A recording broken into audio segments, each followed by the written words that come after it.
Hey guys, Ramblin Bob here again. Okay, so another update with the E3600LFP. So I finally heard from Lupin. Now Lupin works for Pecron, and he's one of the engineer guys. And he left a message on this. I'm gonna try to pin it, but he left a message on this, actually the last video.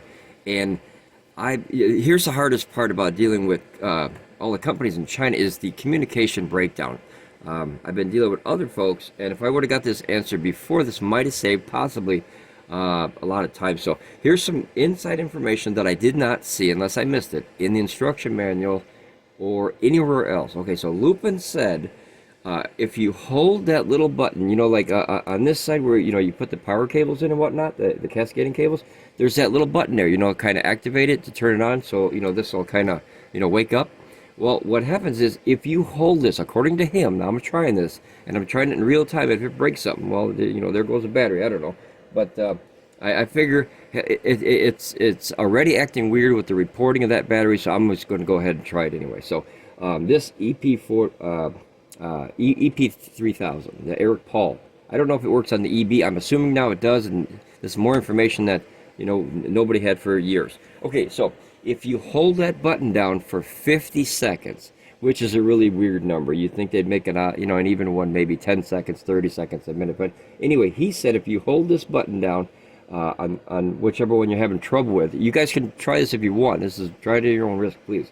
But he said if you hold this button down for 50 seconds, which I did, I held it down for a solid minute just to make sure I got that 50 seconds in. And what happened to the battery was it reset in here, and you notice that in here it says it's kind of hard to see, guys.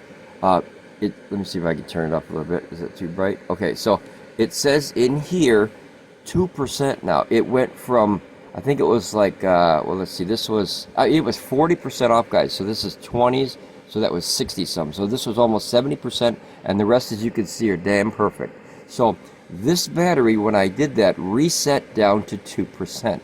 Okay, it just reset everything. However, remember, the voltage in the battery wouldn't change because you can't get rid of the power in the battery without discharging it. You can't just make energy just disappear, right? You have to utilize it or transform it to another version of energy, but you can't just, you know, make it evaporate. So it reset this back to 1%. So maybe this is the answer. I'm going to try it. I'm going to try it tonight. I have been cycling these things like mad. I've been yanking as much power as I can out and putting as much power. I've been charging it through AC and solar and the DC chargers. Like right now, I'm putting it back up through the E2000 LFP, and that is bringing up 1700 watts into this thing. And I'm just trying to get as many cycles as I can so I can either figure out what the heck's going on with this. As I said, the whole system works perfect. It has since the day I bought it, except, and I bought it too. I didn't get this from, you know, from Pecron, nothing, guys. I bought this. A lot of money for this whole system here. I could have bought a cheap car. But that battery started acting weird. Only that one. The rest are, as you can see up here, I mean, they're darn perfect, you know. As soon as they balance, you can see they set perfect. They're beautiful, and it's just this bad one. So this bottom one here is at 3% now, and I'm just waiting on. I have to fill this entire thing up, which at 15 kilowatts, guys, man, that's no palm full of work. That's an all-day task sometimes. But I'm going to try to get as much power as I can. I'm just utilizing the E2000. I normally have 4 strings of solar from outside. 1600 watts, 1600 watts, 800 watts, and 600 watts, all on separate strings for all the testing and stuff at different power stations. I have 2 to this thing, which is 16 and 16, and I have the 8 and the 600 watt, which is 48 volt and 60 volts to the E2000, and that's my backup energy in case we ever need it. I just let it fill, and then, you know, we use like, you know, for heaters and whatnot, just for extra stuff. But this is our main box. I love this box. I really do. It's my favorite power station that we have so far, and we have 30 of them. I think it's 30. We have a lot. As you can see, look, there's power stations. You know what I mean? So I really enjoy power stations. I'm hooked on them. So okay, so that's 3% right now. I'm charging it 100% input so I can get it in there. I wish I had a You know this, not this one. You know that really heavy charging cable that big, it was, I don't know if it's 240 or I think it's 110, but the 30 amp cable that comes with, I can't utilize it. And I really wish I could. Then I could really put some power in this thing, but I can't, so I have to, you know, do it the old-fashioned way at 120.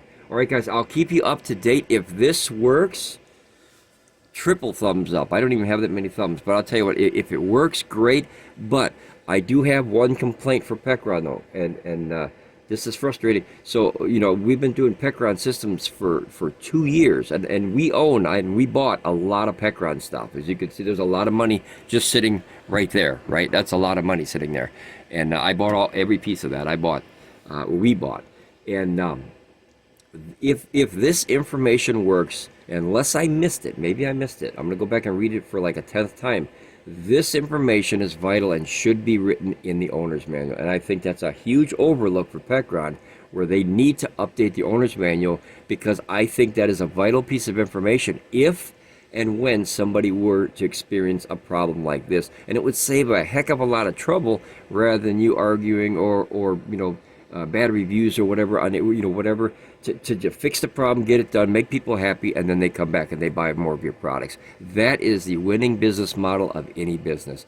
Sell people something, make them happy, make sure it works, and they will come back and spend more money. That is a given. If you go to a restaurant and, you know, they put a good slab of meat like steak on your table and you enjoy it, I guarantee you're going to come back and get another steak. All right, guys, I'll keep you up to date. It's only on 3%. Like I said, this is going to take a whole lot of time to get this full.